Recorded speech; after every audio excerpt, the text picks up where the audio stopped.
welcome to today's topic. My name is Adobe, your online therapist. Don't forget, we're always here talking about simple nuggets, not the entire topic, okay? If you need help, don't forget to seek out a licensed therapist or health professional if you need professional assistance. All right, so let's get into it. Everyone, just going through my notes right here. How you all doing? It's a pleasure to have you back. I'm so excited for today's topic. Yes. So, guys, I'm going to be talking about identity. Okay, the psychology behind identity. Remember my previous video? I talked about genetic inheritance. You know, all the things we get from our ancestors, not just our good looks, our intelligence, also our anxieties, fears, our openness. There's also something called cultural psychology. Cultural psychology speaks to all things, you know, the way of life of a people, which could include how you treat outsiders, what are your belief systems, what you think is, how open-minded you are as people. And cultural identity deals with so many things. I mean, culture is a way of life of a people, all right? So cultural psychology, beg your pardon, cultural psychology is about the psychology behind that culture. It's like, why do we follow this group think, this group ideology, this group beliefs and values and philosophies, you know? The Greeks would tell you about their Zeus and Hades and all that stuff. The Romans will tell you about their own gods and mighty warriors and heroes and all their pantheons and everything. It's part of their cultural psychology.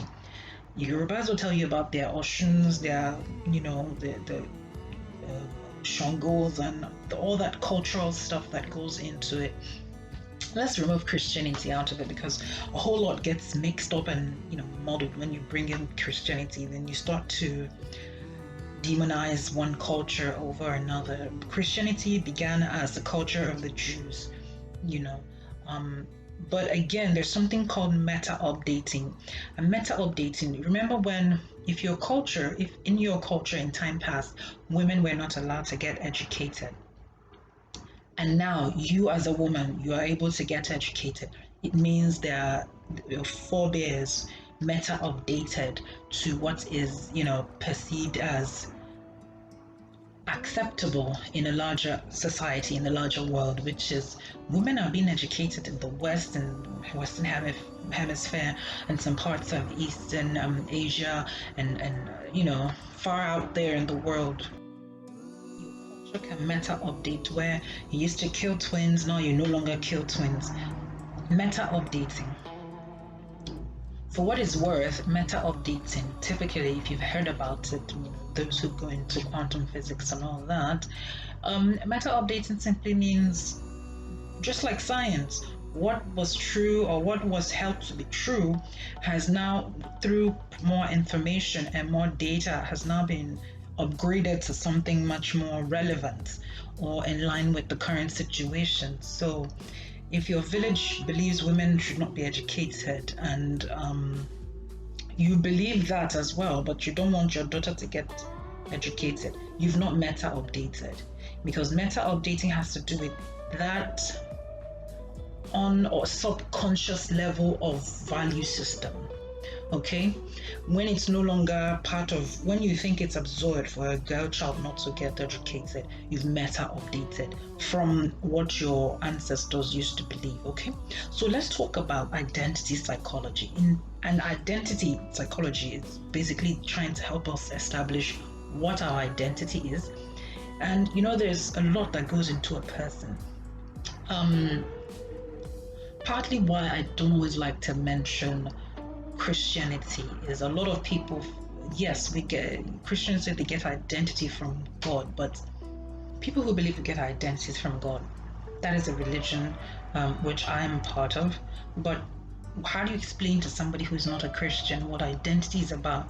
And you see, God being God does not limit his wisdom just to those who believe in him. There are other ways to get to know God outside of just saying God, you know. It's like those who seek truth. That's what my mentor said.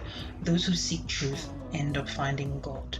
but that's on a latter note. So let's talk about psychology, the identity behind the psychology of identity. And don't go anywhere. So, guys, don't forget to subscribe, like, comment, share this video with your friends and loved ones, anyone you think is going to benefit from these nuggets that I share from what I've learned and what I've read. It's a pleasure, honestly, to share with you guys. And thank you for the comments, likes, and the feedback. So let's get into it. So identity has to do with your memories, relationships. And when I talk about relationships, I'm talking about your roles, relationships and roles. So you're somebody's child. You could also be somebody's boyfriend, husband, or wife, girlfriend, or whatever the case may be. You could be somebody's priest. You could be somebody's accountant. You could be somebody's lawyer. Okay, that speaks to role, but when you introduce yourself with your first and last name. That is a relationship with your parents, with your ancestry, with your culture. Someone says, oh, Adobe, that's an Igbo name. That's a form of identity. Okay, that has to do with race. And I'm a woman, I'm a feminine gender. That's another form of identity. So it comprises of all that stuff. And then you talk about your values, political opinions, your morals, your attitude towards life. All of that forms part of what we consider as identity. Okay. Also, if you were to look at me and say, she's average height, fairly built, she's fair in complexion, all that would, if you were to have to identify somebody, when you look at a missing person's, when they pull up a missing person's poster, there's a lot of details to help you identify who they're looking for: height, age, race, hair color, eye color, if possible, what clothes they were wearing on the day they disappeared. Sometimes, they go into a little specifics and all that. Now, that is to help identify. Now, that is identity on a more physical angle. We're looking at the psychology behind it. That means what makes up, what forms your identity. Now, over here in my notes, it says these identities are built on a daily basis. So after 4 years of college, I come out with a degree. Now I'm a college degree graduate with the identity of a right. And maybe you do a 2-year associate degree, you come up with that identity. Maybe you do a 1-year diploma, whatever you do, with time, that identity is being updated. It's been refined. It's sometimes even changed. Some women get married and change their last name to fit their husband's name or his first name or last name, depending on what culture and what tribe. Your identity constantly keeps changing. If you've ever heard of identity crisis happens when who you are or who you feel is your authentic self is not easily being expressed. Now, for people who are really concerned about that, it could lead to identity crisis. Oftentimes, women really go through identity crisis because we go through a lot of changes. You go from somebody's daughter to somebody's wife to somebody's mother to somebody's grandmother to somebody's aunt. Imagine when you are no longer relevant in that person's life. You begin to question, because identities come with expectations and roles and meanings, and we embody these expectations. A mother certainly has to make sure the children are well fed, taken care of, healthy, conscious adults. And when they no longer need her, it's almost like she has to pull back. It's like change tires, change gear. I wouldn't say identity is like a gearbox, but somehow there are things you have to do, and then when that sprint or phase is over, you have to leave. It's like leave when the applause is highest. It's not really that easy, but it's worth a shot. So when you talk about relationships and roles, these are the major formers of identity, because what you've been through, experiences. That's why a lot of advocates tell rape victims, do not identify yourself that way. Just you are who you are, who have had this negative experience. Same thing with domestic violence victims and survivors, and of horrific what they call it, political crimes and things like that. Victims of war, prisoners of war. Try not to define yourself by your experience, but it's easier said than done, because unless you're able to sift and kind of balance your understanding, it's your level of maturity, your mental capacity, you're able to sift and say, this is an experience, this is who I am. Because a lot of times what forms who you are is how you've defined your experience. Okay, and this is where a lot of people get lost with themselves, that they define themselves by their experience rather than who they become after the experience.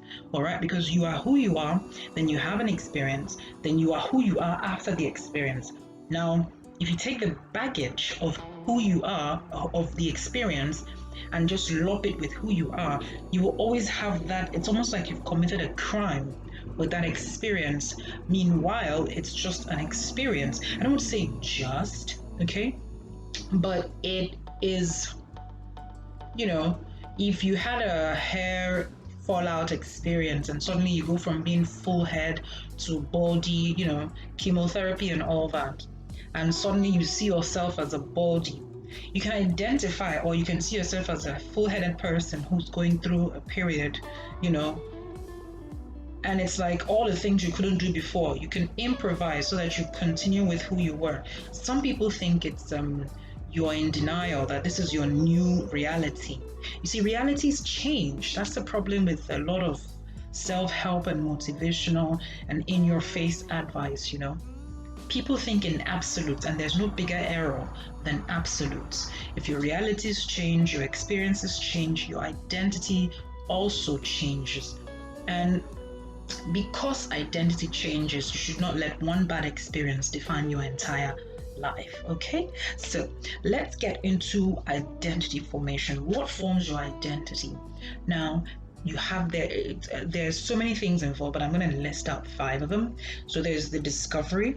You discover your things you like, and you develop the things you like to do, and that's like your potential, your talent, your natural giftings. Okay, once you discover this, you begin to see yourself in a different light. Because another thing that causes identity crisis, when I say who you are and who you want to be, you're not able to express your authentic self because of the circumstances. It could be family, it could be work, it could be expectations in your relationship, and you feel like you don't want to let the other person or the other group down, or you don't want to be ostracized from the larger group, so you maintain status quo, right? So that could lead to identity crisis.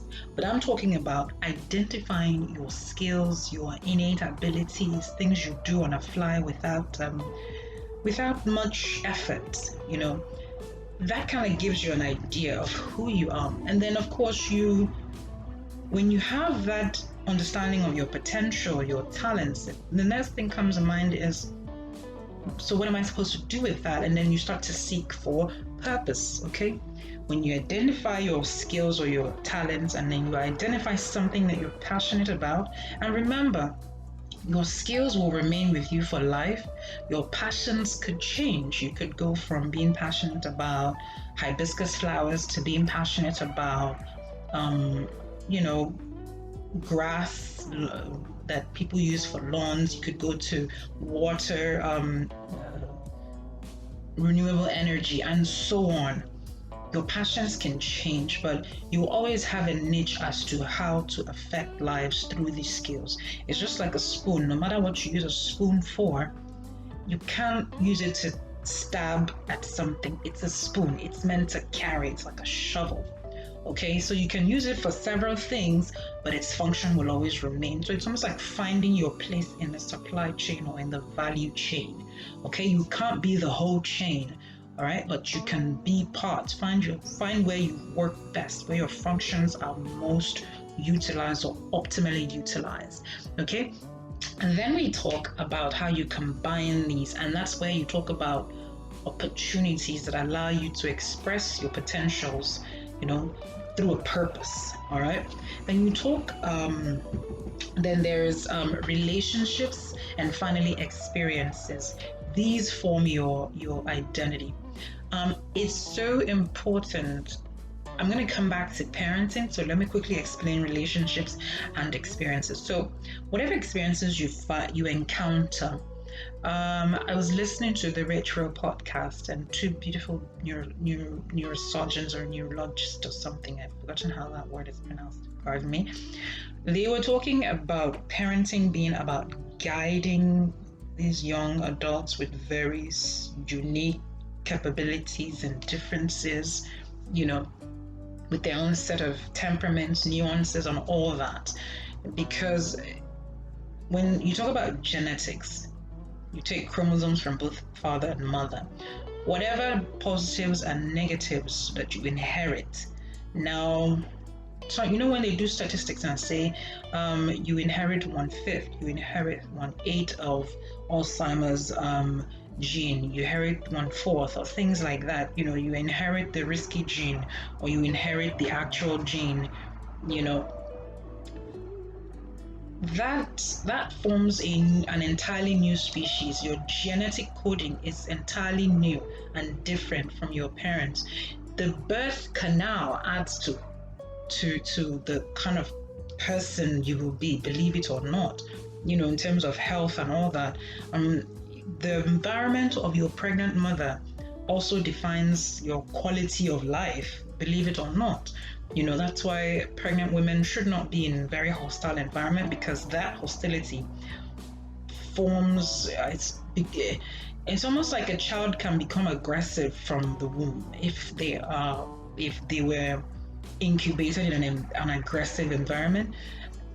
It can be lovely if they were incubated in a lovely environment. So even before you were born, the environment is already forming you, much less when you step out and say, hello world. So that forms part of your internal experiences. And then when you come out, if the way your parents respond to challenges, fears, anxieties, victories, all that forms your identity and your personality, because you're only absorbing for the first 7 years, 0 to 7. All you do is copy and paste.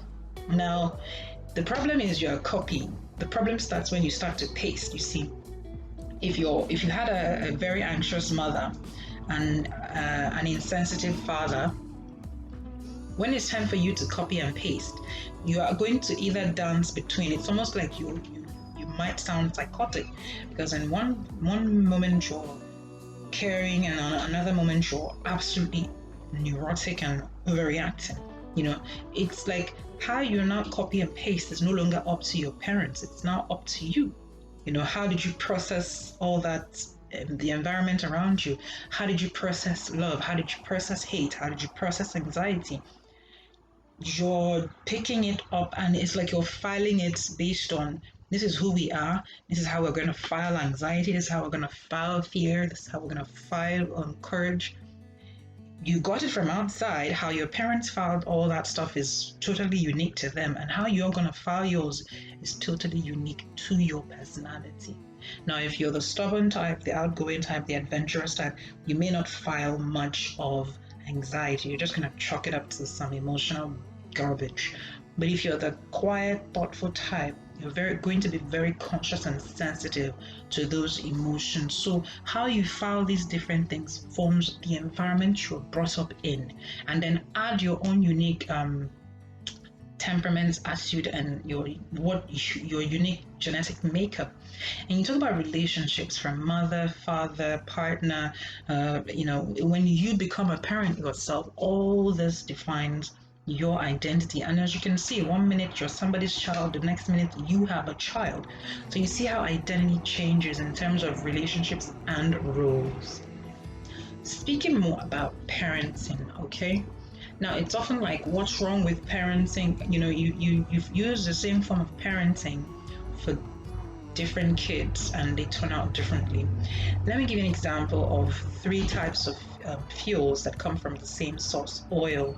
Um, you have diesel, gasoline, and kerosene. Diesel burns at a much higher heat of 137,000 BTUs per gallon or something, over 137. I believe it's yes, and kerosene is 131,000 plus. Gasoline is 120,000 plus BTUs per gallon. Their carbon emissions are different. Gasoline is low, and then I think diesel follows before you have kerosene. But the idea is three brothers or three sisters from the same mother having totally different boiling points, if I should put it that, of our heat output. You can see heat outputs as much like, let's look at it like boiling point. It's like water boils at 100 degrees, and you have diesel and gasoline and kerosene having different boiling points. Why? Because of their structure, their makeup. Okay, those that are loosely held together, of course, they're going to boil quicker or at a much shorter temperature. And those that hold their structures are much stronger together need a little while before they start to shake body.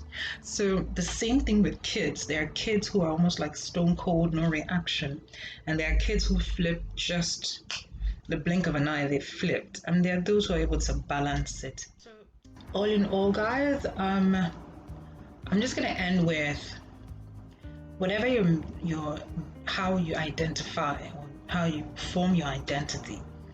It's been known to either unite a group of people or to divide them. So I'm going to talk about all that, probably identity politics.